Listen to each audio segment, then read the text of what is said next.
আসসালামু আলাইকুম। আজ আমরা জানব সাফিফিদেজ ইনজেকশন সম্পর্কে গুরুত্বপূর্ণ কিছু তথ্য। এই ইনজেকশনের মূল উপাদান হল হাইড্রক্সিপ্রজেস্টেরন ক্যাপ্রোয়েট, যা একটি হরমোন জাতীয় ওষুধ। সাধারণত এটি গর্ভবতী নারীদের ক্ষেত্রে কিছু বিশেষ সমস্যায় ডাক্তাররা ব্যবহার করে থাকেন। এই ইনজেকশনটি মূলত ব্যবহার করা হয় আগের ইতিহাসে অকাল প্রসব প্রিটার্ম বার্থ থাকলে ঝুঁকি কমাতে, গর্ভাবস্থায় কিছু হরমোনজনিত সমস্যা হলে, জরাজুর সাপোর্ট বাড়াতে।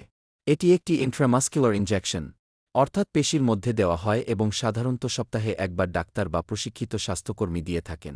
তবে মনে রাখবেন, এই ইনজেকশনটি নিজে থেকে ব্যবহার করা একদমই উচিত নয়, কারণ ভুলভাবে ব্যবহার করলে মা ও শিশুর জন্য ঝুঁকি তৈরি হতে পারে। সম্ভাব্য পার্শ্বপ্রতিক্রিয়া হতে পারে ইনজেকশনের স্থানে ব্যথা বা ফোলা, মাথা ব্যথা, বমি ভাব, অ্যালার্জি। তাই এই ইনজেকশনটি শুধুমাত্র বিশেষজ্ঞ ডাক্তারের পরামর্শ অনুযায়ী ব্যবহার করুন।